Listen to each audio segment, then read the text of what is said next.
Papa here. Um, I was kind of asked to do this, so I'll do a quickie. For me, it's a quickie. I'm going to talk about when you're processing your rifle brass to be wet tumbled, and your OCD about the primer pockets being clean. The only way to get that done is to deprime your brass. And here's a suggestion for you. If you're going to be doing this, don't use your resizing dies to deprime and size and then tumble to get your brass clean. Because what you're doing is you're putting dirt and garbage and stuff into your resizing die. And you're going to have to spend a lot more time cleaning your resizing dies from trying to use dirty brass. With the Lee decapping die, excuse me, you don't have to worry about that.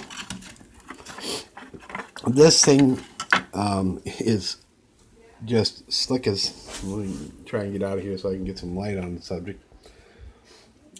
It doesn't touch the outer case. All it does, it goes inside and it deprimes your case. This is the collet. You can see the split in the threads right there, and the pin that slides in and out. And all you do is tighten this nut down, with this flush all the way down. And you do that, and you tighten it until you can start popping out your primers. And because of the Lee design, when you run across a crimped in primer or a case that the flash hole is off center, instead of breaking your pin, which can get rather expensive, it just pushes up and tells you, hey, there's a problem that you need to look into.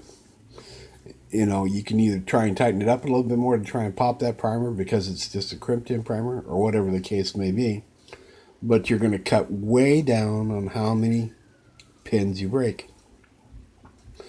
In my humble opinion, this is the best universal decapping die on the market. Everybody else tries to be as good as the Lee here, and it just isn't happening. Several years ago, I wasn't paying any attention, and I was just rocking and rolling, decapping a bunch of stuff, and I ended up with a steel cased piece of brass that I didn't even. I mean, I was so out of the loop, I didn't even notice it was steel cased, and I broke a pen. And I called Lee, and they sent me 2 replacement pens. And if you look down here, for zero.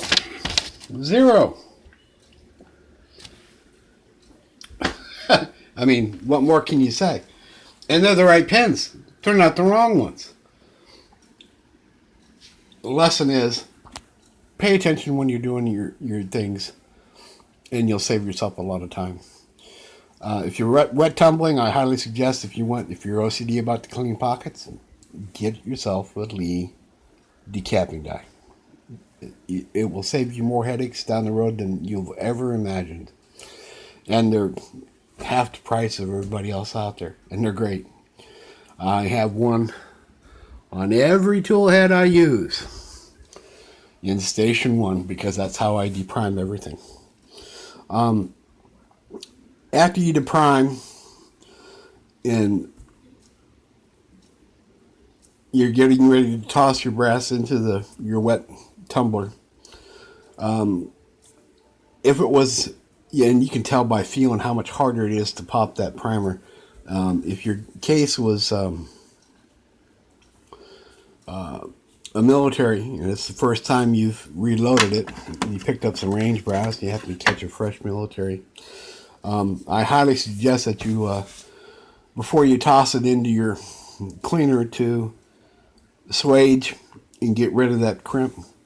That way, when your brass is all clean and ready to rock and roll, and you can throw it into your progressive press, and you don't have to worry about having any primer pockets that are still crimped coming in and messing with you. The only exception to that is people like SoCal and that have a Dillon 1050, because it automatically swages in the process of doing the loads. So that's just a suggestion from an old fat man. If you have any questions, post comment down below. Thanks, YouTube. You all have a good day. And remember, exercise your Second Amendment every day. Talk to everybody you can, because the fight is not over yet. They haven't given up. Not sure they ever will. So be vigilant, my friends. Talk to you later. Bye.